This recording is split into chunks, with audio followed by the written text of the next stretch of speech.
আর যদি জামাত ইসলাম রাষ্ট্র ক্ষমতায় থাকতো তাহলে এ ভারত দৈনিক 7 বার আব্বা আব্বা ডাকতো এই বাংলাদেশকে। কারণ কি জানেন? 3টা কারণ। যে 3টা কারণে ভারত বাংলাদেশকে ভাগের মতো ভয় পায়, আজকে এই 3টা কারণ নিয়ে আলোচনা করব।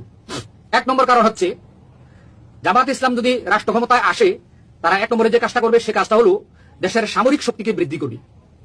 তো দেশের সামরিক শক্তি যদি বৃদ্ধি করে, ভারত মনে করে বাংলাদেশে যদি সামরিক শক্তি বৃদ্ধি হয়, বাংলাদেশের সামরিক শক্তি যদি শক্তিশালী হয়, তাহলে তারা হুমকির মুখে, তারা ভয় পায় জামাত, এই জন্য জামাতকে ক্ষমতায় আসতে হবে না।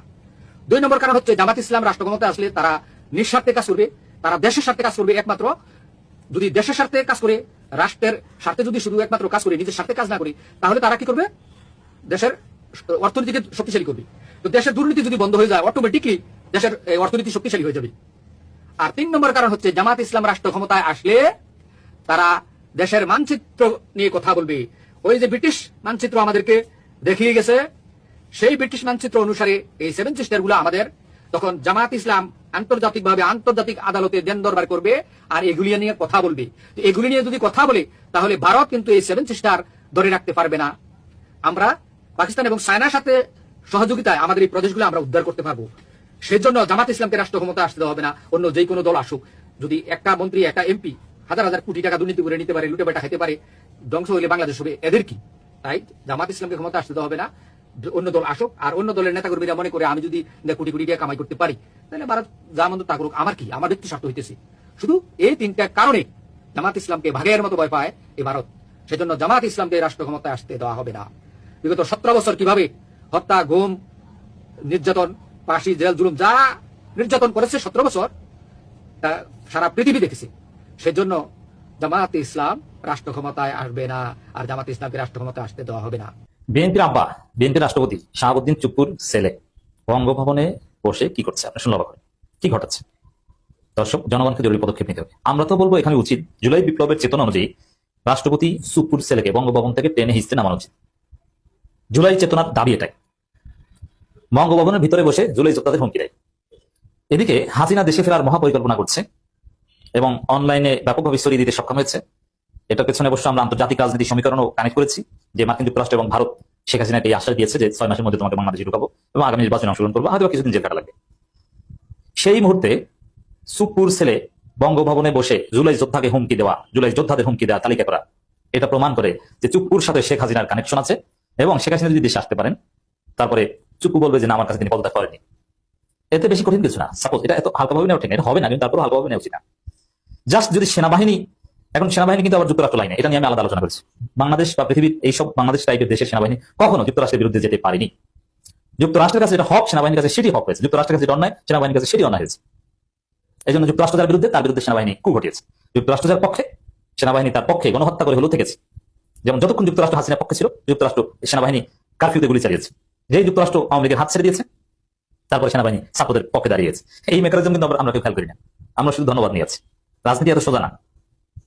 তো সেই যুক্তরাষ্ট্র যদি চায়, সেনাবাহিনীকে যদি বলে যে শেখ হাসিনার পক্ষে আপনারা অবস্থান নিন, যা সেনাবাহিনী বিমানবন্দরটায় নিয়ন্ত্রণে নেবে, যে শেখ হাসিনা নামছে আর ট্রাভেল পাস নিয়ে, ঠিক আছে।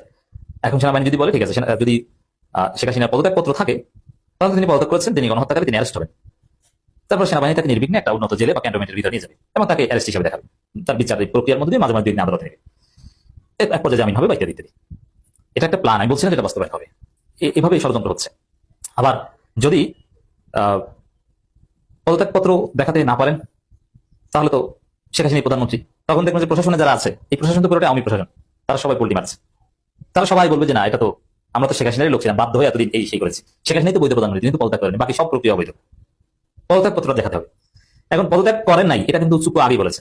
আর চুপ্পুর রক্তে আওয়ামী লীগ, মুজিব বাহিনীর লোক, তারা বিএনপির প্রশ্রয়ে বঙ্গভবনে বসে শেখ হাসিনার সাথে যোগাযোগ করছে এবং চুপ্পু বসে আছে যে শেখ হাসিনা দেশে ফিরলে তখন চুপ্পু জীবনের ঝুঁকি নিয়ে হলো শেখ হাসিনার পক্ষে দাঁড়াবেন, ঝুঁকি নিয়ে হলো বলবেন যে না, আমার মাধ্যমে বিএনপি বাধ্য করিয়েছে এটা বলাতে, সেটা বলাতে, ইউনূস বাধ্য করিয়েছে এটা বলাতে, সেটা বলাতে, আসলে আমি হচ্ছি শেখ হাসিনার লোক, শেখ হাসিনা পদত্যাগ করেন, তিনি মাননীয় বৈধ প্রধানমন্ত্রী।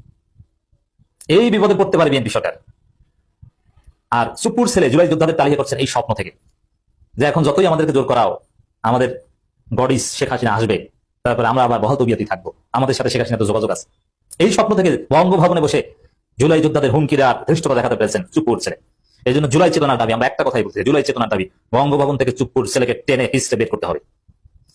এগুলো যদি না করে বিএনপি বেকায়দা করে, সবচেয়ে বড় বেকায়দাটা বিএনপি করবে, কারণ ক্ষমতায় তো বিএনপি, আসল মাইটটা খাবে বিএনপি, আসল ডলারটা খাবে বিএনপি যদি এই চুপ্পুদের ষড়যন্ত্র বাস্তবায়ন হয়। It's very alarming for BNP. BNP কি টনক নড়বে না? বিএনপি এখন কিন্তু ওয়েট অ্যান্ড সি, যে দেখি কি হয়, দেখি কি হয়। এই পরিস্থিতি আছে। অবশ্যই চুপুর ছেলেকে গ্রেপ্তার করতে হবে, আমরা সেই গ্রেপ্তার দাবি জানছি। বঙ্গভবন থেকে টেনে হিসেবে বের করা মানে গ্রেপ্তার করা, আমরা মবের কথা বলছি না, আর বঙ্গভবনে মব করা সম্ভব নয়।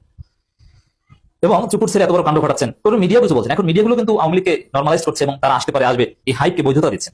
আর সোশ্যাল মিডিয়ায় তো গোলাম মাওলা রনিরা আধা জল খেয়ে লেগে আছেন কিভাবে আওয়ামী লীগকে নর্মালাইজ করবেন, এবং আওয়ামী লীগ আসবে, আওয়ামী লীগ আসবে, আওয়ামী লীগ ছাড়া বাংলাদেশ হবে না, এমনকি প্রধানমন্ত্রী হিসেবে আসবে, ভারত যুক্তরাষ্ট্র তাদেরকে এনে দিবে, এরকম হাইপ তৈরি করছে। এই চুপুর ছেলের এই কাণ্ডের বিরুদ্ধে মিডিয়াগুলো চুপ।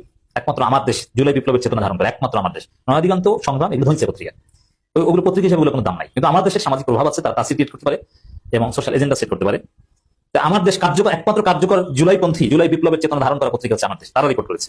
জুলাই যোদ্ধাকে রাষ্ট্রপতি চুপুর ছেলের হুমকি, শুধু ওই জুলাই যোদ্ধাকে রাষ্ট্রপতি চুপুর ছেলের হুমকি দিচ্ছে না, সমস্ত জুলাই যোদ্ধাদের আওয়ামী লীগ বিভিন্ন জায়গায় হুমকি দিচ্ছে। বিএনপি টনক নড়বে, কিন্তু সময় শেষ হওয়ার পর এটা অনিবার্য যে বিএনপি জামাত এনসিপি মিলেমিশে আওয়ামী লীগকে ঠেকাবে, এটা আমি নিশ্চিত। তবে আগে ভাগে যদি ঠেকাতে পারেন তাহলে ক্ষয়ক্ষতি কম হবে। এখন যদি চুপুর ছেলেকে টেনে হিসেবে বের করতে পারেন, তারপর চুপুকে গ্রেপ্তার করতে পারেন, সমস্যার সমাধান 80% এখানে হয়ে গেছে।